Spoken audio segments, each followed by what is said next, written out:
जय महाकाल मेरे प्यारे मित्रों। 16 सोमवार का व्रत दाम्पत्य जीवन की खुशहाली और मनपसंद जीवन साथी पाने के लिए किया जाता है। ऐसी मान्यता है कि 16 सोमवार के व्रत का आरंभ श्रावण मास से करें तो यह और भी फलदायी होता है। पौराणिक मान्यताओं में बताया गया है कि 16 सोमवार का व्रत रखने का आरंभ सबसे पहले माँ पार्वती ने स्वयं किया था और उनकी कड़ी तपस्या और व्रत के शुभ प्रभाव की वजह से उन्हें भगवान शिव पति के रूप में प्राप्त हुए थे। आज हम आपको बताने जा रहे हैं इस व्रत को करने के फायदे और व्रत विधि। 16 सोमवार के व्रत की पूजा सामग्री: शिव जी की मूर्ति, भांग, बेलपत्र, जल, धूप, दीप, गंगाजल, धतूरा, इत्र, सफेद चंदन, रोली, अष्टगंध, सफेद वस्त्र, नैवेद्य जिसे आधा शेर गेहूं के आटे को घी में भूनकर गुड़ मिलाकर बना लें। किसी भी पूजा या व्रत को आरंभ करने के लिए सर्वप्रथम संकल्प करना चाहिए। व्रत के पहले दिन संकल्प किया जाता है, उसके बाद आप नियमित पूजा और व्रत करें। सबसे पहले हाथ में जल, अक्षत, पान का पत्ता, सुपारी और कुछ सिक्के लेकर संकल्प करें। सभी वस्तुएं भगवान शिव की मूर्ति के आगे समर्पित कर दें। ऐसे करें 16 सोमवार के व्रत की पूजा। हाथ में अक्षत तथा फूल लेकर दोनों हाथ जोड़ लें और भगवान शिव का आह्वान करें। हाथ में लिए हुए फूल को और अक्षत शिव भगवान को समर्पित करें। सबसे पहले भगवान शिव पर जल चढ़ाएं। जल के बाद सफ़ेद वस्त्र अर्पित करें। सफ़ेद चंदन से भगवान को तिलक लगाएं एवं तिलक पर अक्षत लगाएं। सफ़ेद पुष्प, धतूरा, बेलपत्र, भांग एवं पुष्पमाला अर्पित करें। अष्टगंध धूप अर्पित कर दीप दिखाएं। भगवान को भोग के रूप में ऋतु, फल या बेल और नैवेद्य अर्पित करें। 16 सोमवार व्रत कथा विस्तार से। एक बार शिवजी और माता पार्वती मृत्युलोक पर घूम रहे थे। घूमते घूमते वो विदर्भ देश के अमरावती नामक नगर में आए। उस नगर में एक सुंदर शिव मंदिर था, इसलिए महादेवी जी पार्वती जी के साथ वहां रहने लग गए। एक दिन बातों बातों में पार्वती जी ने शिव जी को चौसर खेलने को कहा। शिव जी राजी हो गए और चौसर खेलने लग गए।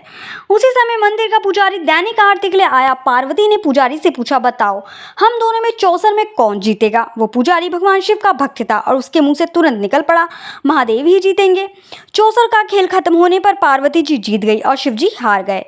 पार्वती जी ने क्रोधित होकर उस पुजारी को शाप देना चाहा। तभी शिव जी ने उन्हें रोक दिया और कहा कि ये तो भाग्य का खेल है, उसकी कोई गलती नहीं है। फिर भी माता पार्वती ने उस कोढ़ी को होने का शाप दे दिया। उसे कोढ़ हो गया। काफी समय तक वो कोढ़ पीड़ित रहा। एक दिन एक अप्सरा उस मंदिर में शिव जी की आराधना के लिए आई और उसने उस पुजारी को कोढ़ को देखा। अप्सरा ने उस पुजारी को कोढ़ का कारण पूछा तो उसने सारी घटना उसे सुना दी। अप्सरा ने पुजारी को कहा, तुम्हें इस कोढ़ से मुक्ति पाने के लिए 16 सोमवार व्रत करना चाहिए। उस पुजारी ने व्रत करने की विधि पूछी। अप्सरा ने बताया, सोमवार के दिन नहा धोकर साफ कपड़े पहन लेना और आधा किलो आटे से पंजरी बना देना। उस पंजरी के 3 भाग करना। प्रदोष काल में भगवान शिव की आराधना करना। इस पंजरी के 1/3 हिस्से को आरती में आने वाले लोगों को प्रसाद के रूप में दे देना। इस तरह 16 सोमवार तक यही विधि अपनाना। 17वें सोमवार को 1/4 गेहूं के आटे से चूरमा बना देना और शिव जी को अर्पित कर लोगों में बांट देना। तो इससे तुम्हारा कोढ़ दूर हो जाएगा। इस तरह 16 सोमवार व्रत करने से उसका कोढ़ दूर हो गया और वो खुशी खुशी रहने लगा। एक दिन शिव जी और पार्वती जी दोबारा उस मंदिर में लौटे और उस पुजारी को एकदम स्वस्थ देखा। पार्वती जी ने उस पुजारी से स्वास्थ्य लाभ होने का राज पूछा। उस पुजारी ने कहा उसने 16 सोमवार व्रत किए जिससे उसका कोढ़ दूर हो गया। पार्वती जी इस व्रत के बारे में सुनकर बहुत प्रसन्न हुई। उन्होंने भी व्रत किया और उससे उनका पुत्र वापस घर लौट आया और आज्ञाकारी बन गया। कार्तिकेय ने अपनी माता से उनके मानसिक परिवर्तन का कारण पूछा जिससे वो वापस घर लौट आए। पार्वती ने उन्हें इन सब के पीछे 16 सोमवार व्रत के बारे में बताया। कार्तिकेय यह सुनकर बहुत खुश हुए। कार्तिकेय ने अपने दूर गए ब्राह्मण मित्र से मिलने के लिए उस व्रत को किया और 16 सोमवार होने पर उनका मित्र उनसे मिलने विदेश से वापस लौट आया। उनके मित्र ने इस राज का कारण पूछा तो कार्तिकेय ने 16 सोमवार व्रत की महिमा बताई। यह सुनकर उस ब्राह्मण मित्र ने भी विवाह के लिए 16 सोमवार व्रत रखने के लिए विचार किया। एक दिन राजा अपनी पुत्री की विवाह की तैयारियां कर रहा था। कई राजकुमार राजा की पुत्री से विवाह करने के लिए आए। राजा ने एक शर्त रखी कि जिस भी व्यक्ति के गले में हथनी वरमाला डालेगी उसके साथ ही उसकी पुत्री का विवाह होगा। वो ब्राह्मण भी वहीं था और भाग्य से उस हथिनी ने उस ब्राह्मण के गले में वरमाला डाल दी और शर्त के अनुसार राजा ने उस ब्राह्मण से अपनी पुत्री का विवाह करा दिया। एक दिन राजकुमारी ने ब्राह्मण से पूछा, आपने ऐसा क्या पुण्य किया जो हथिनी ने दूसरे सभी राजकुमारों को छोड़कर आपके गले में वरमाला डाली? उसने कहा, प्रिय, मैंने अपने मित्र कार्तिकेय के कहने पर 16 सोमवार व्रत किए थे, उसी के परिणाम स्वरूप तुम लक्ष्मी जैसी दुल्हन मुझे मिली। राजकुमारी यह सुनकर बहुत प्रभावित हुई और उसने भी पुत्र प्राप्ति के लिए 16 सोमवार व्रत रखा। फलस्वरूप उसके एक सुंदर पुत्र का जन्म हुआ और जब पुत्र बड़ा हुआ तो पुत्री ने पूछा, माँ आपने ऐसा क्या किया जो आपको मेरे जैसा पुत्र मिला। उसने भी पुत्र को 16 सोमवार व्रत की महिमा बताई। यह सुनकर उसकी भी राजपाट की इच्छा के लिए ये व्रत रखा।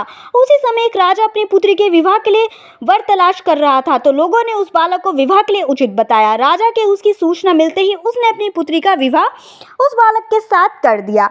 कुछ सालों बाद जब राजा की मृत्यु हुई तो वो राजा बन गया, क्योंकि उस राजा के कोई पुत्र नहीं था। राजपाट मिलने के बाद भी वो सोमवार का व्रत करता रहा। एक दिन 17वें सोमवार व्रत पर उसकी पत्नी को भी पूजा के लिए शिव मंदिर आने को कहा, लेकिन उसने खुद आने की बजाय दासी को भेज दिया। ब्राह्मण पुत्र के पूजा खत्म होने के बाद आकाशवाणी हुई, तुम अपनी पत्नी को अपने महल से दूर रखो वरना तुम्हारा विनाश हो जाएगा। ब्राह्मण पुत्र ये सुनकर बहुत आश्चर्यचकित हुए।